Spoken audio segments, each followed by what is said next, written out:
Hello everybody, it's Mishra sir. आज हम class 5 SST chapter 10 में आपका जो है four spheres of the environment, पर्यावरण के 4 क्षेत्रों के विषय में, उसके क्राइटेरिया, उसके एरिया क्या है, क्षेत्र क्या है, आप उसके रीजन जो है उसके विषय में आप पढ़ेंगे।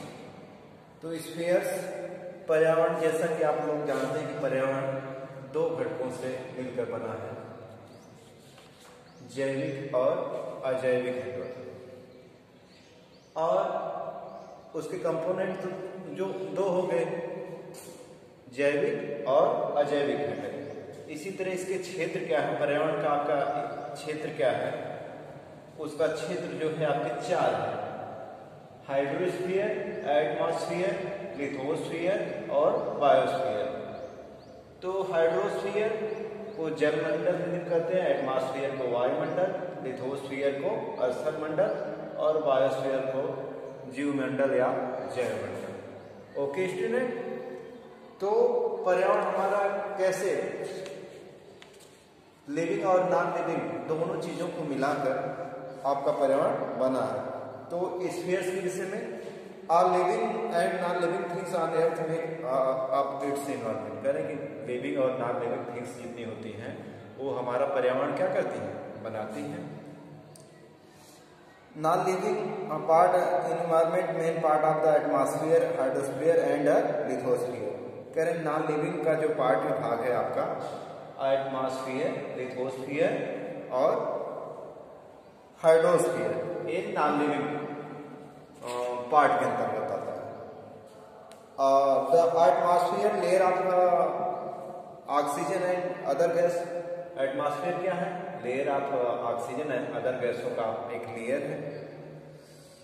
इसी तरह जो है all the ocean and other water bodies earth make up the आपका जो है कि hydrosphere.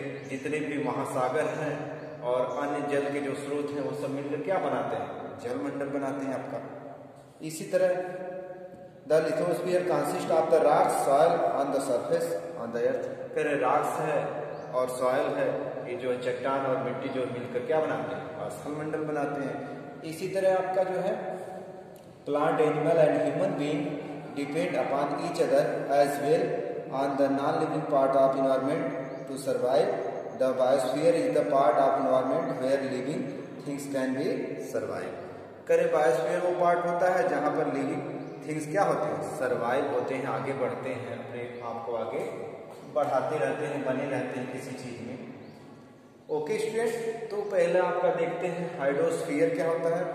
Water is the present all living things. The word hydro means water and sphere include the water present on the air surface, ocean, sea, rivers, lake, ground water as well water frozen glacier and on the mountains. करें जितने भी जल के स्रोत हैं, hydro का means 2 शब्दों से मिलकर मिला हाइड्रोस्फीयर। हाइड्रो का मीन्स वाटर होता है, स्फीयर का मतलब क्षेत्र होता है। इस तरह ये जल मंडल आपका हो गया। और पृथ्वी पर जितने भी जल के स्रोत आपके हैं, क्या क्या स्रोत हैं आपके, जान ही गए आप लोग हैं, ग्लेशियर है, सी है, और रिवर है, लेक्स है, ग्राउंड वाटर है, ओशन है। ये सब क्या है, about 70% earth on the ocean and sea. करें 70% वाटर किसमें है, महासागर और सागर में है। और शेष जो है remaining 3% is the fresh water, और ताजा जल जो है 3% आपका है। But almost 75 is the frozen is the glacier and ice caps. करें ग्लेशियर और फ्रोजन आइस कैप्स में भी आपका 70% जल होता है। Life is earth on not possible without water. करें सभी लोग जानते हैं कि पृथ्वी पर बिना जल के जीवन संभव नहीं होता। ओके स्टूडेंट, तो ये जल कैसे बनता है, ये वाटर साइकिल के द्वारा ही आपका जल होता है। पहले आपका इवापोरेशन प्रक्रिया होती है, इवापोरेशन मतलब वाष्पन होता है। सूर्य के प्रकाश से आपके जो है गर्मी से, हीटिंग से आपका जो है कि जल वाटर वेपर बन के क्या होता है, उड़ता है। और वहाँ के कंडेंसेशन संघनन प्रक्रिया के द्वारा वो बादल बनती है, उसमें जल की बूंदें बन जाती हैं और तेजी से वो वर्षा के रूप में पृथ्वी पे गिरता है। जैसा कि आप इस फिगर में बच्चों देख सकते हो, देखो ये वाटर साइकिल की प्रक्रिया पूरा बताई गई है कि पृथ्वी पर जल कैसे आपका आता है। ओके स्टूडेंट, तो इस फिगर को आप बना भी लेंगे। फिर है आपका जो है एटमॉस्फेयर। एटमॉस्फेयर वायुमंडल क्या होता है? जैसा कि पीछे बताया गया है कि गैसों का एक जो है समूह है, संगठन है गैसों का, जिसमें atmosphere is blanket air made up of the gas, a number of gas various portion are the present in the atmosphere. करें गैसों का एक समूह है, एक लेयर है कंबल की तरह पृथ्वी को जो चारों ओर से घेरी हुई है, और उसमें जो है कि ऑक्सीजन की मात्रा 21% होती है और नाइट्रोजन की मात्रा 78% होती है, और अदर गैसें भी इसमें जैसे आर्गन है, क्रिप्टन है, हीलियम है, हाइड्रोजन है, ये सब कार्बन डाइऑक्साइड है, ये सब भी गैसें उसमें पाई जाती है। करें the most important gas for our survival is oxygen. करें हमारे बने रहने के लिए, जीवित रहने के लिए कौन सी गैस सबसे जरूरी है?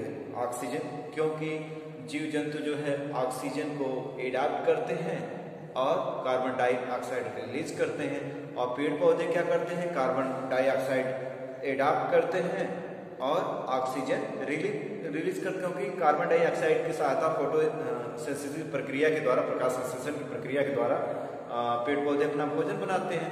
इस तरह पेड़ पौधे और जीव जंतु एक दूसरे के ऊपर क्या होते हैं? डिपेंड होते हैं बच्चों। ओके, तो करें water vapour present in atmosphere control the temperature of a place. करें वाटर वेपर जो किसी के भी स्थान के टेम्परेचर को क्या करती है? कंट्रोल करती है।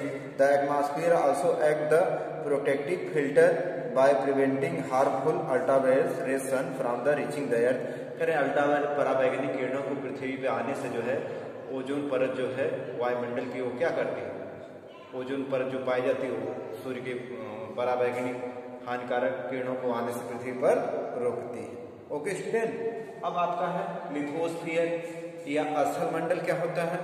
तो the lithosphere is the surface of the earth as made of solid rock and soil. करें सॉलिड रॉक और सॉइल से जो बना है, it is also known as the crust. ऊपरी भाग को भूपर्पटी या पपड़ी कहते हैं, पृथ्वी का जो ऊपरी भाग है। और below lithosphere crust we have two more layers is called mantle and core. करें उसके नीचे और दो परतें पाई जाती हैं, जो मेंटल है और इसके अलावा क्या है? कोर है। The mental is the middle layer which thicker than crust. करें कि जैसे पृथ्वी का आपका जो है कि आपका जो 3 लेयर बना दिया, आपका क्या कर दिया? 3 बना दिया आपका। तो पहला आपका क्या कर दे रहे हैं? क्रस्ट कर दे रहे हैं। पहला आपका क्रस्ट कर दे रहे हैं। सेकंड मिडिल वाला क्या कर रहे हैं? मेंटल। मिडिल वाला मेंटल है, और जो बीच वाला आपका क्या हो गया? आपका कोर हो गया। Okay student, do you understand? तो इस तरह ये जो है इस आपका पृथ्वी इस तरह बना है, जैसा कि आप ये जो है इस फिगर में बच्चों, इस फिगर को आप बना लेंगे जैसा कि इस फिगर में आपको अंडरस्टैंड समझाया गया है। देख रहे हैं? ओके स्टूडेंट, तो अब इसी तरह आपका मेंटल हो गया crust but thinner than the core. The mental can be found below the continent. करें कि मेंटल कहाँ पाई जाती है? कॉन्टिनेंट के नीचे पाई जाती है, एंड अंडर द ओशन, और सागर के नीचे पाई जाती है। As we go deeper into the earth gets hotter and hotter, present pressure increase. The core has 2 parts, outer and inner core. The outer core is liquid and natural resources of the earth are found on the lithosphere, which makes it so important. करें course भी 2 तरह का होता है, inner course और outer course. अब इसके बाद होता है बच्चों बायोस्फीयर। आपका जलमंडल क्या होता है? तो the biosphere include those part atmosphere, lithosphere and hydrosphere. करें जहाँ पर तीनों चीजें आपकी मिलती हैं, क्या क्या मिलती हैं? जहाँ पे आपका एटमॉस्फेयर, लिथोस्फीयर और हाइड्रोस्फीयर आपस में मिलते हैं, वो सब सम्मिलित क्षेत्र क्या कहलाता है? जलमंडल कहलाता है। यानी सबको मिलाकर आपका इन तीनों को मिला के जो एरिया बनता है उसको क्या कहते हैं? हाइड्रोस्फीयर, एटमॉस्फेयर, लिथोस्फीयर को मिला के क्या बनता है? बायोस्फीयर। ओके स्टूडेंट, करें as living organism can not survive without air. करें कि सजीव जो जंतु होते हैं लिविंग, वो बिना एयर के जीवित नहीं रह सकते हैं। इसी तरह वाटर के बिना भी वो नहीं रह सकते हैं। एंड लैंड, बिना जमीन पर कुछ उगाएंगे नहीं, कुछ फसल नहीं, कुछ खाएंगे तो खाने के लिए भी उन्हें नहीं। तो तीनों क्या होता है, must therefore the biosphere include the all three component of the earth. Life exists on land, air and even deep in the ocean. Is these living things exist their habitat which is their natural. करें इसके लिए भी आपका जो है तीनों चीजें must component पृथ्वी का होता है। इसके लिए आप ये फिगर देख रहे हैं बच्चों, इसको भी आप जो है बनाएंगे। ओके, तो इस तरह आपका जो है कि ये करें। इसके आगे अलावा है the environment of the each living species which consist of living and non living things known as the ecosystem. Ecosystem क्या होता है बच्चों, इकोसिस्टम, इकोसिस्टम आपका क्या होता है,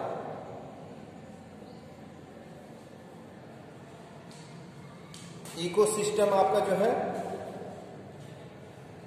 ecosystem can be small as the little pond, barrow vast as the ocean and forest.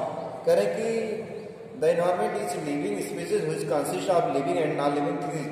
करें living और नॉन लिविंग थिंग से जो बना है एक तंत्र हमारे चारों ओर बना है, उसको आप क्या करते हैं, इकोसिस्टम करते हैं। Okay, thank you all of the student.